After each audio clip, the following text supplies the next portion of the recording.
Մեր հյուրը հոգեբան Վարսի Սենաքերիմյանն է։ Սվետլանա, դու հարցեր ունես։ Իհարկե ունեմ։ Ով է հոգեբանը եւ ինչով է զբաղվում։ Ողջույն, հոգեբանը կարելի է ասել բժիշկ է, բայց հոգու համար անտեսանելի երևույթների համար, որոնք հաճախ մեզ անհանգստացնում են։ Դա փոքրիկների դեպքում լինում են վախերը, տագնապները, գիշերը դժվարանալ քնելը, ընկերություն չկարողանալ անելը եւ նմանատիպ այլ իրավիճակներում, երբ որ նաեւ մայրիկներն ու հայրիկներն էլ չգիտեն թե ինչ անել, ինչպես օգնել երեխաներին, դիմում են հոգեբաններին։ Իսկ երեխաները ունեն հոգեբանի կարիք։ Սովորաբար, եթե շատ տխրած են լինում կամ ինչ-որ բանից անհանգստացած են լինում կամ դժբախտ դեպք է լինում, այո, կարիք լինում է հոգեբանների, նաև կարիք է լինում, որպեսզի ծնողները դիմեն հոգեբաններին, որպեսզի հասկանան, թե ամեն փուլում իրենց երեխայի հետ ինչ է կատարվում, ինչի կարիք կա, որովհետև երբեմն երեխաները ուղղակի խոսքով չեն կարողանում բացատրել իրենց հույզերի, զգացողությունների, ապրումների մասին, եւ հոգեբանը կարելի է ասել կատարում է հայելու դերը, որը օգնում է, որպեսզի երկու կողմերն էլ միմյանց տեսնեն եւ ավելի լավ հասկանան։ Իսկ ինչպես եք աշխատում երեխաների հետ։ Երեխաների հետ ամենասիրելի եւ ամենատարածված մեթոդներից մեկը դա խաղն է։ Երեխաները ուղղակի կարող են խաղալ հոգեբանի սենյակում, բայց այդ խաղերը, նյութերը դրանք ամեն մեկը ունեն իրենց բնութագրությունը եւ կարելի ասել բանալիներ են, որոնք օգնում են մեզ, որպեսզի մենք հասկանանք, թե երեխայի խաղը ինչ է բնութագրում եւ ինչն է իրեն անհանգստացնում կամ ինչ այս փուլում ինչի կարիք ունի։ Մյուսը դա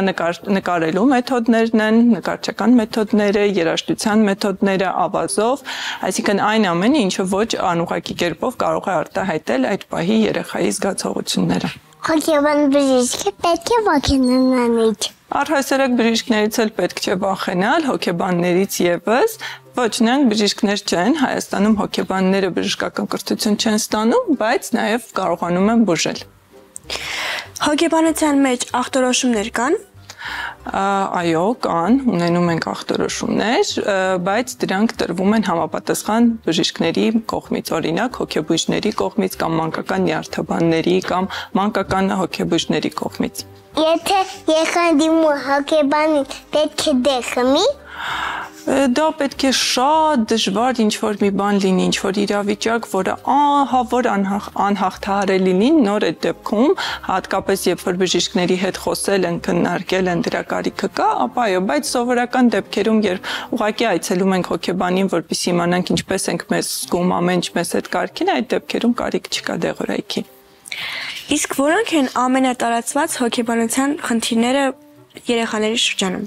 Ինչպես նշեցի, հիմնականում վախերն են լինում, կամ օրինակ դպրոցական տարիքում երեխաները դժվարանում են իրենց ընկերների հետ ընկերություն անել, անհամաձայնություններ են ունենում, կամ ինքնագնահատականի հետ դժվարություններ են ունենում։ Դեռահասության տարիքում երեխաները չեն կողմնորոշվում, ինչ մասնագիտություն ընտրեն, ինչպես օրինակ կողմնորոշվեն այս մեծ աշխարհում։ Հիմնականում դրանք են հանդիպում եւ իհարկե ծնող-երեխա հարաբերությունների հետ կապված դժվարությունները, որոնց վերաբերյալ ծնողներն են դիմում հոգեբաններին։ Իսկ հոգեբանները մենակ երեխաների հետ են աշխատում, թե նաև ծնողների։